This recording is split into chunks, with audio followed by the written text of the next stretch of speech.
대림절의 마지막 주일, 네 번째 주일이 됐습니다.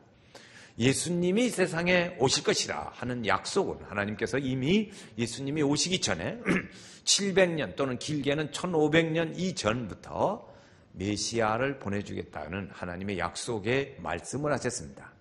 그분은 여인의 후손으로 오실 것이고 아브라함의 후손으로 오실 것이고 그리고 유다 족속의 후손으로 오실 것이고 다윗 왕의 후손으로 올 것이다. 그분이 오시면 헤롯 왕이 어린 아이들을 학살할 것이고 예수님은 피난을 가야 하고 그런 분으로 있다. 그분이 베들레헴 마구간에 나시는데 오늘 말씀에 보면 예수님이 베들레헴 에브라다라는 곳에서 나신다 하는 말씀을 확실하게 가르쳐주고 있습니다. 오늘 말씀은 미가라는 선지자가 하나님의 말씀을 들었습니다. 그 하나님의 말씀을 듣고 그 오시는 메시아는 베들레헴 에브라다라는 곳다라고 하는 곳에서 나신다 하는 말씀을 백성들에게 기쁨의 소식으로 전하고 위로해 주었습니다. 당시의 유다 나라는 요시야 왕, 아스 왕, 히스기야 왕 이런 왕들이 3대에 걸쳐서 계속해서 나라가 내리막길을 걷고 있었어요. 나라가 굉장히 어렵고 힘들었습니다. 이 사람들에게는 위로가 필요했습니다. 그때 하나님께서는 이 이스라엘 백성들에게 메시아를 보내서 백성들을 위로해야겠다는 하나님의 마음을 작정하십니다. 하나님이 작정하시고 그리고 예고하셨던 메시아를 베들레헴이라는 곳에 보내야겠다 이렇게 말씀하시는 거예요. 그때 미가 선지자가 그 하나님의 의도를 알고 백성들이 지금 고통 가운데 있는 이때에 그 하나님의 보내신 자 메시아를 보내서 그분이 백성들을 위로할 것이다 하는 그런 희망적인 말들을 전합니다. 백성들에게 전해주는 거예요. 그 메시아는 어디서 날 거냐? 베들레헴에서 낳게 된다. 이 소식을 확실히 전했어요. 하나님의 의도를 미가 선지자가 그것을 잘 알아채리고 그것을 알고 그리고 백성들에게 그 소식을 전해서 백성들에게 하나님의 은혜를 전하고 그 어려운 가운데 있는 백성들에게 위로를 삼게 그렇게 했습니다. 놀라운 은혜가 그 땅에 임하게 된 거지요. 이 베들레헴에게 임하게 됐을 때 그분은 우리에게 약속해서 이미 하나님이 오래전부터 약속하셨던 그 말씀이 그대로 쭉 왔어요. 당시에 이스라엘은 국제적으로는 북쪽에는 아수르라는 나라가 있었고 또 거기에 바벨론이라는 나라가 있었어요. 그래서 그 나라들이 계속 괴롭히고 힘든 거예요. 오늘 읽은 미가서 5장 3, 4절, 5절, 6절 말씀해 보면 아수르가 와서 계속 괴롭힌다는 얘기가 거기 써져 있습니다. 그러니까 그 백성들에게는 그런 어려움 가운데 있는데 그들에게 무엇이 필요해요? 위로가 필요했어요. 위로. 하나님께서 그들에게 메시아를 보내서 위로한다는 거죠. 그런데 당시에 여러 선지자들이 있었는데 그때 선지자들은 그들에게 말해주는 거예요. 여러분, 이렇게 우리가 어려움을 겪고 있는 것은 죄 때문에 그렇습니다. 하나님을 떠나기 때문에 그렇습니다. 이렇게 막 자꾸 백성들에게 그걸 지적을 했습니다. 그러나 미가 선지자는 하나님이 약속하셨던 그 메시아가 온다. 그가 온 곳은 베들레헴이라는 곳에 오신다 하고 백성들에게 이야기를 전해줬습니다. 베들레헴 에브라다 오늘 말씀. 이 도시는 조그마한 도시예요. 우리가 보통 그럴 때 조그마한 도시에서 볼 때 나다나엘도 그런 얘기했죠. 갈릴리에서 별 인물 나겠느냐. 그런 정도의 적은 도시입니다. 별 볼 일 없는 동네예요. 그런데 역사적으로 보면 이 베들레헴 에브라다라고 하는 곳이 이게 보통 동네가 아니에요. 왜 그러냐면 그 백성들이 최고의 성군으로 모셨던 다윗 왕의 고향이에요. 그러면 괜찮지요? 그런지 조그만하지만 그게 보통이 아니에요. 또 루시라고 하는 여성이 있는데 그의 시어머니를 잘 모셨는데 그 시어머니의 고향이에요. 나오미의 고향이 이 베들레헴 에브라다였습니다. 그러니까 거기서 또 하나의 위대한 인물이 나온다는 것이죠. 다윗을 백성들이 아주 존경하고 왕으로 모셨습니다. 그 모셨던 왕, 너희를 다스렸던 그자, 그와 같이 또 다스리는 자가 그 가운데서 나실 것이다 하는 약속을 합니다. 3절 말씀을 2절 미안합니다. 2절 말씀을 우리 한번 다 같이 읽어보시겠어요? 2절 말씀입니다. 베들레헴 에브라다야 너는 유다 족속 중에 작을지라도 이스라엘을 다스릴 자가 내게서 내게로 나올 것이라. 그의 근본은 상고의 영원히 있느냐. 아멘. 그렇죠. 내게서 나온다. 그분이 다스릴 자가 나온다. 이미 다스릴 자가 다윗 왕을 통해서 나왔습니다. 그곳에서 나왔어요. 그런데 다시 너희를 다스릴 자가 거기서 나온다 하는 것이죠. 그 보잘것없는 동네, 자그마한 동네지만 거기서 이미 다윗도 나왔고 또 메시아가 오셔서 그들을 다스리고 그들을 위로하실 분이 오신다는 것이죠. 하나님은 오늘 우리에게도 이 유대 땅 베들레헴의 영적인 그런 베들레헴 에브라다 같은 곳을 우리에게 원하시고 계시는 거예요. 그걸 찾고 계시는 거예요. 구원을 약속하시고 우리에게 구원을 주시기를 원하시는 분이 바로 그 하나님이세요. 주님이 우리에게 오셔서 그 일을 이루기를 원하십니다. 그래서 이 세상에 있으면서 세상에서 기쁜 소식을 전하고 그리고 사람들을 구원하는 그런 일들을 하는 어느 기관이 있으면 좋겠단 말이에요. 그것이 어딜까? 그게 교회라고 하는 거지. 교회. 그래서 베들레헴에서 나셨던 그분이 오늘 우리에게 또 다시 지금도 베들레헴과 같은 그런 훌륭한 일들이 이루어질 수 있는 그런 곳들이 이루어지면 좋겠다. 있으면 좋겠다. 그것이 어디예요? 교회라고 하는 것이죠. 그 교회 중에 어떤 교회가 그렇게 됐으면 좋겠을까? 좋을까? 연세교회가 그런 일을 잘 감당하면 좋을 것 같아요. 아멘? 별로 그런 거 괜찮은데 아무렇지 않은 사람은 그냥 괜찮아도 연세교회가 그 하나님의 베들레헴 같은 그런 귀한 일을 구원자 예수 그 일을 감당할 수 있는 교회가 되기를 원하는 사람. 아멘. 아멘. 그렇죠. 그때 이렇게 하신다는 것이죠. 그분은 우리에게 다시 오심하고 약속하시고 그래서 오셔서 뭐냐면 하나님을 떠난 백성들, 선지자들이 말한 대로 이 하나님을 떠난 여러분들의 죄 때문에 이렇게 우리가 나라가 어려움을 겪고 있습니다. 그런 이유는 거기에 있는 겁니다 하고 말할 때 그러한 사람들이 다 돌아오기, 하나님께로, 주께로 돌아오기를 하나님 원하시는 거예요. 돌아오기.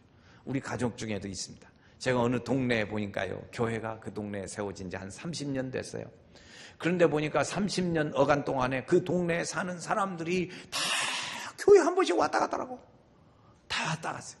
또 있어요. 그것만이 아니에요. 세례도 다 받았어요. 그동안에 한 30년 안에 교회 한 번씩 그 동네 사람들이 거의 다 다녀갔고 거기서 또 세례도 받고 그런데 지금 교회 안 나와.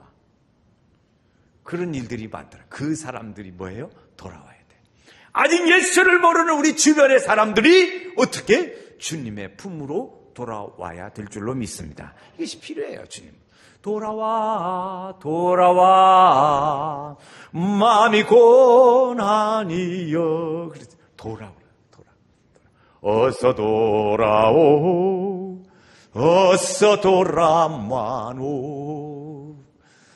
주님이 우리를 기다리셨어요. 돌아오기를 기다리고 계십니다. 하나님이 원하시는 것은 이 남은 자들이 아직도 주님께로 돌아오기를. 지금도 주님은 우리에게 그걸 원하고 계시고 그 영혼들이 주의 품 안에 안기기를 원하는 겁니다. 할렐루야. 그래서 우리 가족들도 다 주의 품 안에, 아직도요 우리 가족 중에도 주의 품 안에 안기지 못하신 분들 주의 품 안에 안겨야 돼요. 주의 품 안에. 주님이 우리를 돌아오기를 그렇게 기다리고 계십니다. 주님이 디모데서에 보니까 모든 사람들이 구원을 받고 진리를 아는데 이르기를 원한다 그랬어요. 누가? 주님이. 주님은 모든 사람이 구원을 받으며 진리를 아는데 이르기를 원한다. 지금도 그러니까 기다리고 계신 거예요. 그래서 잃어버린 자를 찾아서 누가 이 일을 위하여 할까? 누가 내 원하는 일을 이루어질 수 있는 사람이 누가 있을까? 누가 갈 거나? 누가 갈까? 그때 우리의 대답은 뭐예요? 내가 하겠나이다. 한번 제가 해보겠어요? 하나님 원하시는 거예요. 어떻게 원하시는 거예요? 누가 잃어버린 자, 돌아와야 할 자들에게로 누가 갈 거나? 안 가려고 작정했어요? 가셔야. 우리가 가야 돼. 우리가. 누가 갈 거냐? 우리가 가서 주님이 기다리시고 있다고 얘기를 해야 돼. 우리 형제들도 그렇잖아요. 형제들도 부모님이 빨리 오래, 또 빨리 오래. 근데 다른 해차를 부리라고 잘 안 가. 그러면 빨리 오래, 가봐, 빨리. 엄마 기다리고 계셔. 그렇죠. 우리 주님이 기다리고 계시. 사람들에게 가서 우리에게 말해야 돼. 하나님 우리에게 담겨진 예수의 그 약속하신 그분이 오신다고 우리는 말을 해야 할까요? 그분이 오시면 오늘 우리에게 늘 마음에 평안의 은혜를 약속하신 거예요. 그분 안에 거하는 사람은 평안이 있다. 이걸 약속해 주시고 계세요. 주님 우리에게 말씀하시면, 자, 5절 처음에 보세요. 5절 처음에 이 사람이 뭐라? 같이 읽어. 시작. 이 사람은 평강이 될 것이라. 아멘. 주님 평강이 함께 하시다. 평강이 오신다. 주님은 이 세상에 우리에게 오셔서 평안을 주신다고 말씀했어요. 나의 평안을 너에게 주노라. 아멘. 주님의 평안을 우리에게 주신다는 거죠. 너희로 내 안에서 평안을 누리리라. 주님 말씀하시는 거예요. 주의 은혜 안에 거하는 사람은 평안이지요. 평안. 하나님의 평안이 오늘 우리에게 함께 하시고 그걸 주려고 오시는 거예요. 평안을 주려 오신다. 주님이 우리에게 구원도 주시지만 평안을 주세요. 그 평화의 왕으로 오셔서 우리는 그 예수님의 오심을 평화의 왕으로 오시는 예수를 우리가 찬양하고 노래하고 그를 기뻐하고 기다리고 있습니다. 주님은 오셔서 우리에게 평화를 주실 줄로 믿습니다. 그 예수님이 우리에게 오시는 거예요. 이 땅에 베들레헴 땅에 오신 그 예수는 우리가 기다리고 있는 거예요. 그 약속하신 그분이 그대로 오십니다. 그분은 우리에게 오시는데 두 가지로 오늘 말씀을 드려요. 하나는 그분이 우리에게 오셔서 생명의 영으로 오신답니다. 생명의 떡으로 오신다 그랬어요. 생명의 떡. 예수님 오셔서 전한 말씀 중에 나는 생명의 떡이라 주님이 이렇게 말씀하셨습니다. 그 당시의 상황은 요셉과 마리아는 어디 살아요? 나사렛에 살고 있었어요.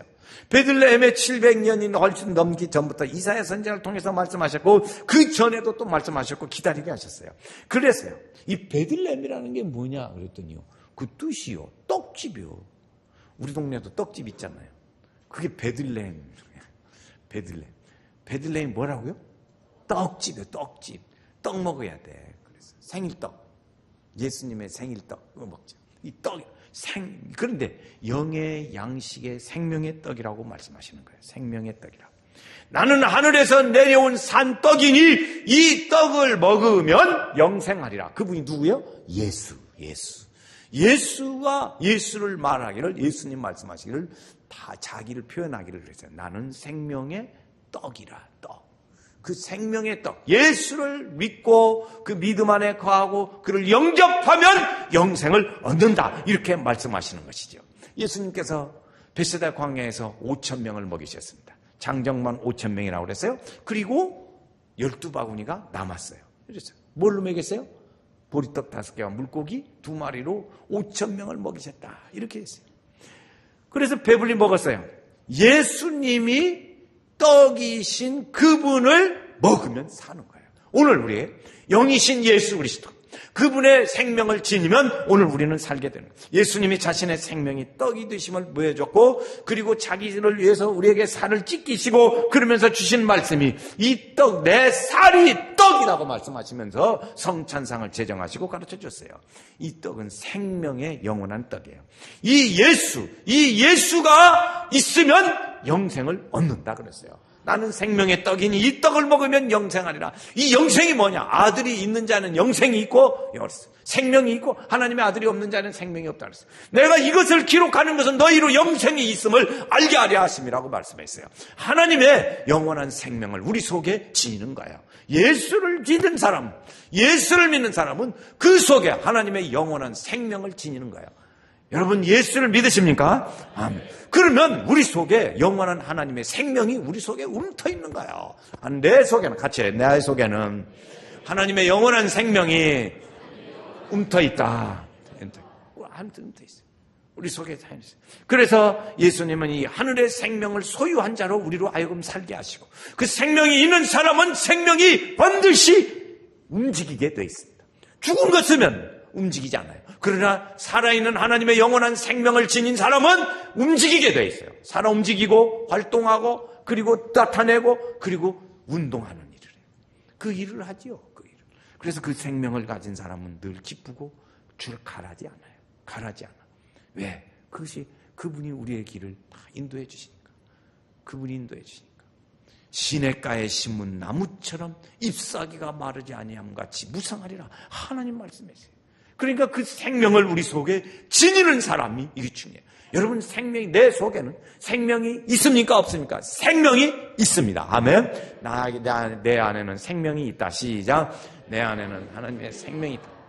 왜 그래요? 예수님을 모신 사람은 나를 모시면 영생이 있다 그랬으니까 예수님을 모시면 영생이 우리 속에 있어요. 영생이 뭐냐? 하나님과 예수 그리스도를 아는 것이라 요한복음 17장 3절에 가르쳐주고 있어요. 그 영원한 하나님의 생명이, 하나님의 기운, 하나님의 영, 하나님의 생명이 우리 속에 들어와 있는 거예요. 할렐루야. 그래서 그 믿음으로 사는 거예요. 그분이 내 생각을 다스리고 내 생각을 바꿔주고 내 가는 길을 인도하시고 나의 풍성한 삶으로 인도해 주시고 나의 길을 이끌어 주시는 거예요. 할렐루야. 우리 성도들이 이렇게 사는 거예요. 이게 생명이 있는 사람. 생명이 있는 사람. 생명이 있는 사람은 그분의 길을 가는 거예요. 그래서 우리는 그 맛을 보며 사는 거예요. 영생을 맛보며 그 안에 살리라. 오늘도 내일도 주 함께 살리라. 아멘. 그렇죠. 그래서 믿음으로 사는 거예요. 그분은 오늘 우리에게 오셔서 생명만 주시는 것이 아니에요. 그분은 오늘 우리에게 오시는데 왕으로 오신다고 말씀하셨어요. 그분이 우리에게 오셔야 돼. 왕으로 그분이 오셔야 돼. 그분은 우리에게 중요한 유일한 중보자이십니다. 하나님과 사람 사이에 길을 열어주시고 내 아는 길이요 진리라고 말씀하시면서 하나님께로 가는 길, 유일한 길, 원웨이 예수 한 분. 그분이 하나님께로 우리의 가는 길을 열어주신 거예요. 내가 가는 길은 그게죠. 그래서 오늘 우리를 하나님과 우리를 화목하게 하고 하나로 거하게 만들어주시고 그분과 동역자로 살게 하시고 그러는 거예요. 주님의 뜻이 뭐예요? 주님의 뜻은 뭐냐면 모든 사람들이 예수를 알고 생명을 얻고 구원을 받고 영생을 얻는 것을 하나님이 원하세요. 그래서 오늘 우리는 그 하나님의 뜻을 따라서 많은 사람들에게 가서 전하고 이야기하고 그래서 그 일을 같이 하는 거예요. 하나님의 동역자라고 말합니다. 나는 하나님의 동역자다. 시작. 나는 하나님의 동역자다. 어디서든지 하나님의 원하시는 그 일을 우리가 이루어가는 거예요. 그분은 우리에게 오셔서 왕으로 오셨다고 말씀했어요. 동방 박사들이 유대 나라의 왕에게 헤로드 왕에게 가서 물었어요. 유대인의 왕으로 오신 이가 누구냐고 물었어요. 왕. 그러니까 헤로드 왕이 확 뒤집어지는 거지. 머리가 뒤집어진 거지. 내가 왕인데 왕이 누가 또 있단 말이냐. 그분은 만왕의 왕으로 오셨어요. 우리는 그분을 모셔야 돼요. 우리 가정의 왕, 내 중심의 왕으로 오시고 생명의 구주로 오시고 우리 가정의 왕으로 오시고 그분을 우리의 중심으로 모시고 사는 거예요. 여러분 가정의 주인으로 모시는데 어떤 집은 반반으로 모시는 집도 있고 어떤 집은 전체로 모시는 집도 있고 그래요. 여러분 우리 가정에 주님이 완전히 왕으로 오시면 좋겠어요. 반반인 집이 있어요. 반절은 가족이 다 믿어야 좋아. 반절은 주님이 왕으로 모시고 반절은 주님이 왕이 아니시에요. 그러니까 갈등이 있어요. 항상 갈등이 어려움이 많아. 우리 집은 믿지 않아가지고 목사님 내가 잘못하면요 교회도 못 나가게 생겼어요. 이래요. 그래요. 여러분 우리 가정에 무엇으로 오셔야 하냐? 주인으로 오셔야 하고 왕으로 오셔야 하고 다스리는 자로 오셔야 하고 이렇게 우리 중심으로 오셔야 합니다. 그분을 오늘 우리는 모셔드려야 돼요. 오늘 주여 우리 가정의 왕으로 오시옵소서. 우리 가정의 주인으로 오시옵소서. 한번 그 두 마디 말 해볼까요? 우리 가정의 왕으로 오시옵소서. 크게 해봐요. 주여 우리 가정의 주인으로 오시옵소서. 주인이라는 게 뭐냐면 아브라함의 부인이 아브라함을 남편에 대해서 말할 때 주여 그랬어요. 주인이라. 우리나라도 지금도 노인 연세 드신 분들은 그러잖아요. 할머니가 할아버지한테 우리 집 주인 양반은 그러거든. 그 남편에 대해서 성경에 그전에는 주여 그렇게 표현했어요. 그래서 주인이다 그 말이죠. 우리 가정의 주인, 우리의 삶의 주인, 할렐루야. 우리 교회의 주인, 주님이시여. 주님. 그분이 오셔서 우리 가정을 다스리시고 인도하시고 도와줘야 돼요. 그런 은혜가 있기를 주의 이름으로 축원합니다. 하나님과 화목해서 그분이 다스릴 때 우리는 늘 즐겁고 기쁘고 기쁘도다. 항상 기쁘도다. 이러한 은혜가 우리 가운데 있습니다. 그래, 주여, 오늘 왕으로 오시는 주님, 우리는 그분을 환영합니다. 생명의 주로 오시는 주여, 우리는 주님을 환영합니다. 우리 가정에 오시옵소서, 우리 직장에 오시옵소서, 주여 우리 교회에 오시고 우리 동네에 오시옵소서. 왕으로 오셔서 다스리시고 그분을 왕으로 섬기는 사람들로 가득 차게 하여 주소서. 이것이 우리의 믿음의 소원이에요. 믿음의 소원. 주님은 그런 분으로 우리에게 오셔서 말씀하시고 계시는 거죠. 자, 오늘 우리는 주님 생명의 떡이시고 왕으로 오신 그분을 우리 가정에 다시 새롭게 모십시다.